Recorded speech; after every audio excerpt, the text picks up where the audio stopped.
Como organizar os gastos e o financeiro do meu escritório de arquitetura? Se você também tem essa dúvida, vem comigo até o final do vídeo, porque um empreendedor que não entende os números do seu negócio, ele corre o risco de virar estatística, assim como mais de 90% dos empreendedores do Brasil que quebram nos primeiros 5 anos por falta de gestão financeira. Então, por mais simples que pareça esse tema, você não dominar isso aqui que eu vou te mostrar, pode literalmente levar o teu negócio à falência, beleza? Então, cara, eu gosto de falar que são 3 pilares para você conseguir organizar o seu financeiro para que você consiga, número 1, ter mais dinheiro sobrando, número 2, multiplicar esse caixa cada vez mais. Então, eu sempre gosto de reforçar que uma boa visão estratégica financeira não tem a ver só com cortar custo, mas uma visão estratégica sobre também como aumentar a receita, beleza?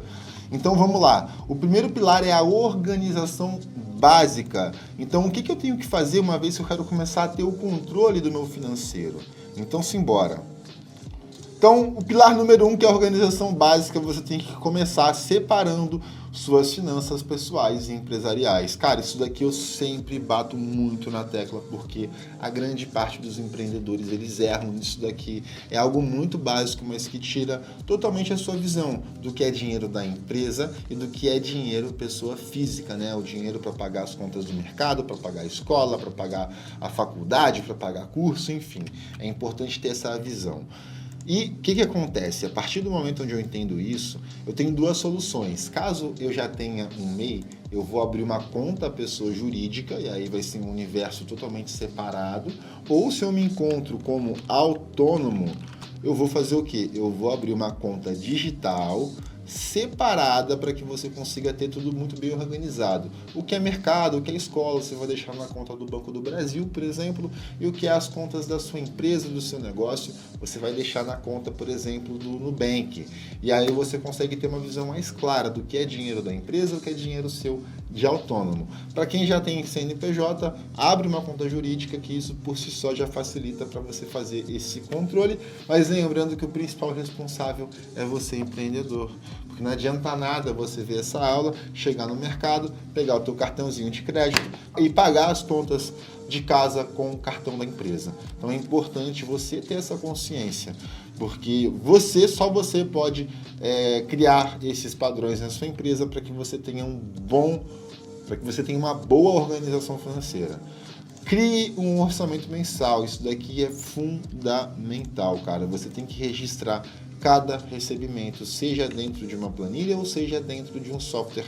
O grande ponto é que você tem que fazer o registro. Eu sou um grande defensor de sempre utilizar software, principalmente quando a gente fala de gestão financeira. Cara, é inaceitável, na minha visão, você não ter um software para controlar isso daqui.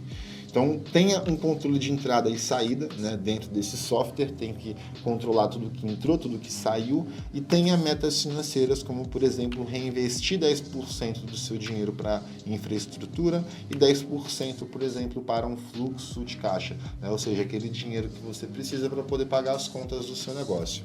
E, óbvio, terceiro ponto, estabeleça um prolabore, né? E aí, essa aqui é uma dúvida muito comum de todo dono de empresa. Quanto eu devo pagar de prolabore?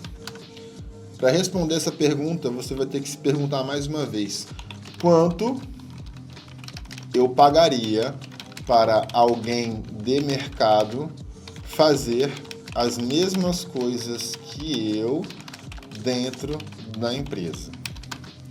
Então, isso daqui, cara, é uma pergunta muito forte para você se fazer, porque você deveria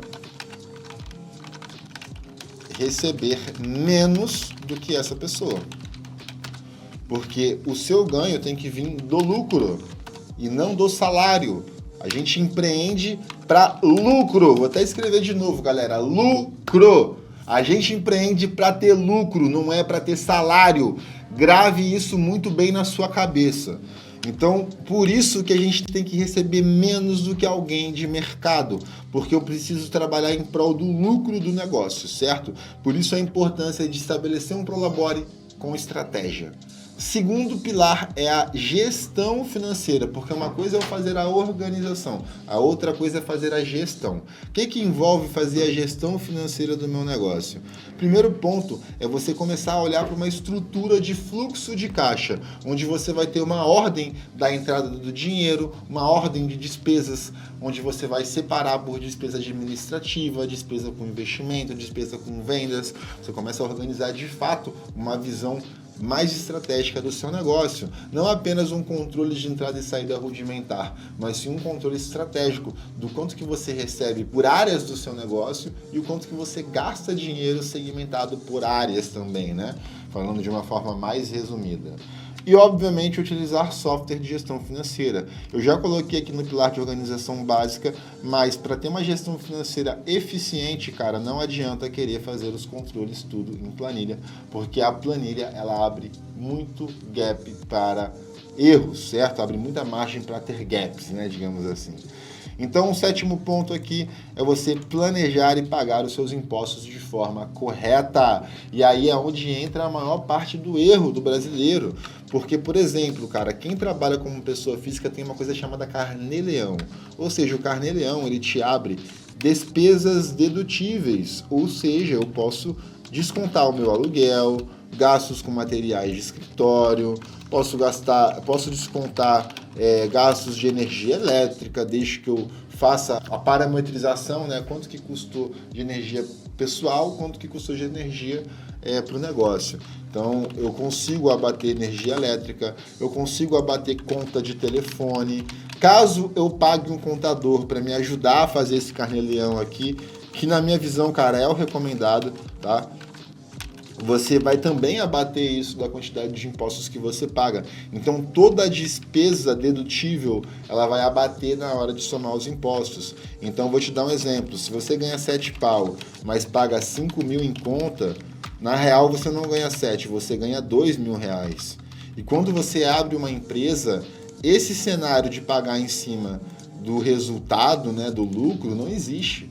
Apenas para empresas do lucro real, que não é uma realidade para quem é arquiteto. Normalmente, dos 3 regimes existentes, que é o simples, lucro real, lucro presumido, os que fazem sentido para o arquiteto é a opção 1, é a opção número 2, ou seja, simples e lucro presumido. Então é importante você entender que essas despesas dedutíveis podem te ajudar muito dentro do seu imposto de renda pessoa física. Eu sei que a grande maioria não está declarando, mas eu vou te perguntar, até quando você vai esperar a Receita Federal bater na tua porta para te cobrar os impostos que você deveria estar pagando e você não paga? Então faça a reflexão e, de preferência, para você que não está declarando, cara, chama o nosso time aqui na descrição, só clicar no link que um dos nossos consultores já vai te atender para poder resolver esse problema e começar a declarar o teu carnê-leão que você está deixando de lado. E agora vamos para a dica mais importante aqui dessa aula, galera. De verdade, a visão estratégica é o mais importante diante do negócio que você tem nas mãos. Por que eu estou falando isso? Porque o conceito de parcerias funciona muito dentro do teu negócio. Então, toda vez que você monta um projeto, o cliente vai ter que pagar, por exemplo, uma mão de obra para poder executar, ele vai ter que gastar com decoração, ele vai ter que gastar com material. Então, cara, é uma série de gastos que esse cliente vai ter, do qual você, arquiteto, pode criar parcerias onde você vai ser remunerado por cada indicação que você faz para esses fornecedores. Então, quando você monta uma estratégia de parcerias, você consegue aumentar muito mais o rendimento que você tem por cada cliente que você fecha. Então, por isso que eu falei que você ter uma visão estratégica financeira não é sobre apenas pagar menos impostos, pagar menos despesas, mas também sobre como você pensar em aumentar mais a quantidade de dinheiro que você ganha usando o cliente que você já tem na sua mão. Espero que tenha feito muito sentido esse conteúdo. Já deixa o seu like, não deixa de jogar um comentário se ficou dúvida e te vejo no próximo vídeo.